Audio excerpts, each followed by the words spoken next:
क्यों लेगी? बहुत पुराने समय की बात है।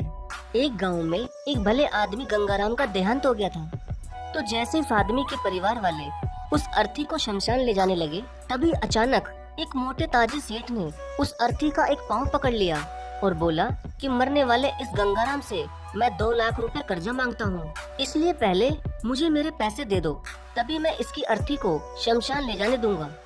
अब तमाम लोग तमाशा देख रहे थे।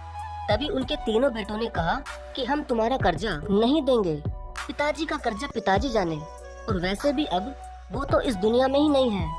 अगर तुम्हें इनकी अर्थी ले जानी है तो ले जाओ।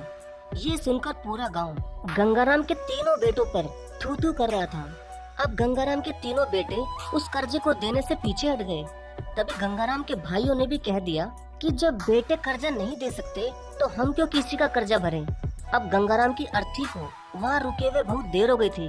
तभी ये बात गंगाराम की इकलौती बेटी तक पहुँच गई, तो वो भागी भागी अपने पिताजी की अर्थी तक पहुँची।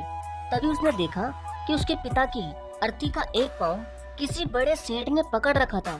ये देखते ही उसने आंखों में आंसू लिए, अपना सारा जेवर और जितने भी पैसे उसके पास थे वो उसे दे दिए, और फिर उस सेठ के आगे हाथ जोड़ते हुए ये कहा कि सेठ, अगर ये सब जेवर बेचकर भी आपका कर्जा पूरा ना हो पाए तो मैं खुद आपका सारा कर्जा चुकाऊंगी, मगर इस समय मेरे पिताजी की अंतिम यात्रा को मत रोको। तभी उस सेठ ने गंगाराम की अर्थी का पाँव किसी और को पकड़ाकर उसकी बेटी के पास आकर बोला कि मुझे माफ कर दो बेटी, दरअसल बात ये है कि मुझे गंगाराम से 2 लाख लेने नहीं बल्कि देने हैं। गंगाराम ने 3 साल पहले मेरी कुछ मजबूरी पड़ने पर अपनी एक जमीन बेचकर मुझे ये 2 लाख रुपए दिए थे, और वो तो इतना भला आदमी था कि मुझसे 1 रुपया भी ब्याज नहीं लिया। और आज जब मैं गंगाराम के रुपए लौटाने आया हूँ तो मुझे खबर मिली कि उनका तो देहांत हो गया। इसलिए मैं बड़ी सोच में पड़ गया था कि अब ये रुपए मैं किसको दूं।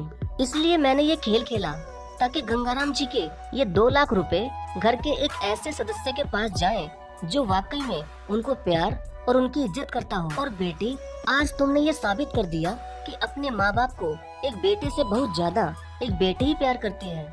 इसलिए ये 2 लाख रुपए मैं तुम्हें सौंपता हूँ। काश तुम जैसी बेटी हर घर में हो जो अपने पिता की इतनी इज्जत करती है।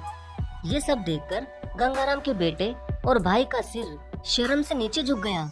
वाकई में दोस्तों, ये बात तो एकदम सच है कि एक माता पिता को बेटे से ज्यादा बेटी ही प्यार और उनकी इज्जत करती है। इसलिए दोस्तों, बेटी पढ़ाओ और बेटी बचाओ। धन्यवाद।